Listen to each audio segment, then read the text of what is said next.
UPSC civil services exam 2026 మరియు 2027లో అంటే next year ఆ తర్వాత ఇయర్ రాయాలనుకునే వాళ్ళ కోసం సిఎస్బిఎస్ అకాడమీ ఒక ప్రత్యేకమైన బ్యాచ్ లాంచ్ చేస్తుంది. ఇది ప్రిలిమ్స్ మెయిన్స్ అన్నిటికి సంబంధించి ఈ బ్యాచ్ అనేది దాదాపు 10-11 నెలలు ఉంటుంది అనమాట. దీనికి సంబంధించి ఆన్లైన్ లో ఆఫ్లైన్ లో కోచింగ్ తీసుకోవచ్చు. ఈ బ్యాచ్ సెప్టెంబర్ 19 అంటే ఈ నెల 19వ తారీఖు నుంచి స్టార్ట్ అవుతుంది. ఇంట్రెస్టెడ్ క్యాండిడేట్స్ ఈ వీడియో పైన ఫోన్ నెంబర్ కి కాల్ చేయొచ్చు. Nepal is returning back to normalcy, but the new normal is quite different from the earlier establishment, primarily because the Nepalese government has declared to dissolve its parliament, which had the elected representatives who are facing allegations of corruption by the 𝐃𝐨𝐰𝐧𝐥𝐨𝐚𝐝 movement, and along with that there is a new interim government set up, and the new interim government is being led by the first female prime minister of Nepal, that is Sushila Karki, who has the unique distinction of being the first female chief justice of Nepal too.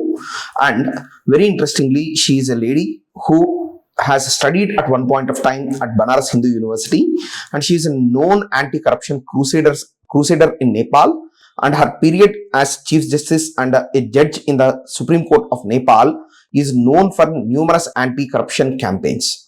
And along with this, there is also a clear-cut indication that the fresh elections for Nepal Parliament are going to be conducted on March 5th of 2026. Until then, this caretaker government is going to continue.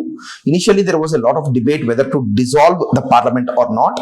Some factions and forces were demanding the retention of the earlier parliament, but the 𝐃𝐨𝐰𝐧𝐥𝐨 was not ready to accept the old parliament, primarily because many of the leaders who are present in the parliament, they are facing corruption charges.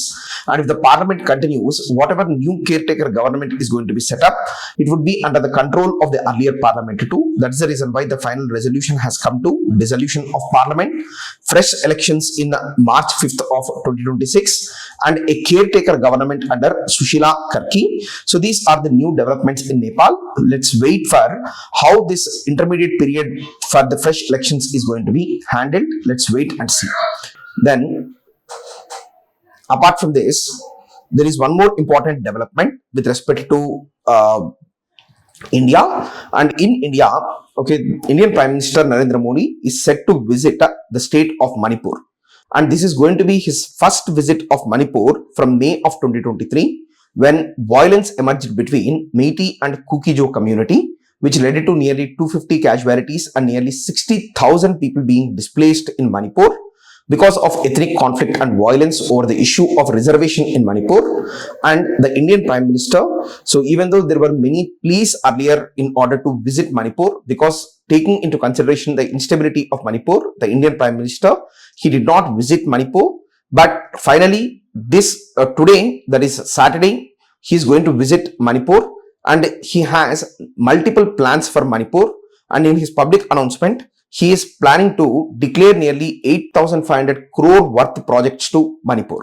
And the visit is also significant primarily because he is going to visit two places. One is the Imphal Valley, which is dominated by the Meitei community, and the second one is Churchandpur, which is dominated by the 𝐾𝐶 community. He is visiting both the places, and there he is trying to meet the people who are displaced too and build trust and confidence over the government, primarily because right now Manipur as a state is under president's rule, which indirectly means that it is under central cabinet's control, and his visit to Manipur might help in restoring peace in Manipur.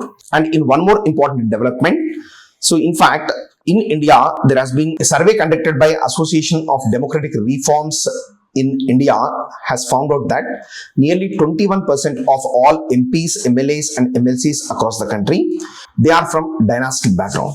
This is a very peculiar case scenario for India, where in a democratic setup, dynastic politics are running. In fact, many scholars believe that South Asian society itself is a patronage-based society, wherein rather than your core merit, your social connections are going to determine your progress. And this kind of nepotism is not only present in politics, but in every field all across. We have to understand the gravity of the problem here, because 1 in every 5 MLAs and MPs, they come from dynastic background, and this is going to create a kind of disproportionate advantage to the people with a dynastic background in electoral politics, and that leads to absence of a fair democratic procedure. Then over and above this, one more important thing that has been said is, rather than at the state level, at the Lok Sabha level itself, the dynastic politics are more dictating. Primarily because in the Lok Sabha of India, nearly 31% of the candidates are from the background of dynastic politics. Then over and above that, one more important thing is, in northern part of India, Uttar Pradesh tops the list with nearly 23% of its MLAs from dynastic background. And from south of India, if you observe, Andhra Pradesh tops the list with nearly 34% of its politicians are from dynastic background. So this way, and for example, in the case of Bihar also, nearly in eastern India, 27% of the candidates are from dynastic background. This shows that even though democracy has been implemented in India, but in India, the very way in which democracy is functioning is very different, where rather than merit and rational choice, dynastic politics and emotions still dictate electoral politics in India. In an important development, United Nations General Assembly has seen the passage of a resolution where there has been a broad-based global consensus wherein nearly 142 nations supported a resolution which endorsed the New York Declaration. In fact, only 10 nations opposed and 12 nations, they abstained from the voting procedure. And if you look at the resolution that has been passed in UNGA in support of New York Declaration, New York Declaration is a document which has been drafted by Saudi Arabia and France in the UN General Assembly headquarters in New York itself. And this resolution, it primarily talks about the two-state solution for Israel and Palestine. And apart from a two-state solution, the New York Declaration also very clearly asks for Israel commitment to immediate ceasefire in the Gaza Strip. Then along with the immediate ceasefire, there is also a demand for two-nation solution, and there was also a demand for creation of a viable and sovereign Palestinian state. Here the word viable is very, very important, and sovereign is also equally important. As we know, today on the ground, both the Gaza Strip and West Bank have been a very small part of the original Palestine, and more as time passes by, more and more territory is being annexed by Israel. That is the reason why this global consensus, it is a very important event. Nearly 142 nations endorsing the New York Declaration shows that the Israeli actions in Palestine are not being appreciated by any country across the world except for its sponsored state of USA and some minor alliances. All the major global powers, they are backing the Palestinian and the Gaza people in order to restore peace in the Middle East region.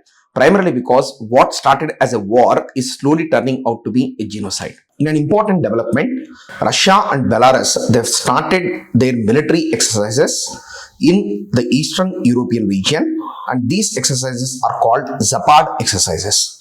And these exercises are causing a lot of concern in Eastern Europe, particularly among the NATO allies. Primarily the reason being, as we have seen in the last week, some of the drones and missiles of Russia before entering into Ukraine, they have violated the airspace of Poland. Multiple number of them have been shot down, but the Polish are already on high alert, and the Polish government has mobilized nearly 40,000 troops. And the Polish Prime Minister has very clearly stated that this is the tensest movement for Poland after the outbreak of the Second World War. In fact, Belarus as a nation, it shares boundary with two nations which are part of NATO. One is Poland, and the other nation which shares its boundaries is Lithuania. So both of them are NATO members, and in both the states there is high tension, primarily because the Zapad exercises are considered to be provocative, but Russia is trying to downplay the importance of the military exercises. But this is the first time these military exercises are being conducted after the start of Russia-Ukraine war. That is the reason why they are gaining more and more significance. So there are tense movements in Eastern Europe. Okay, let's hope that they will not get translated into any outright confrontation. So let's wait and see what is going to happen. Thank you.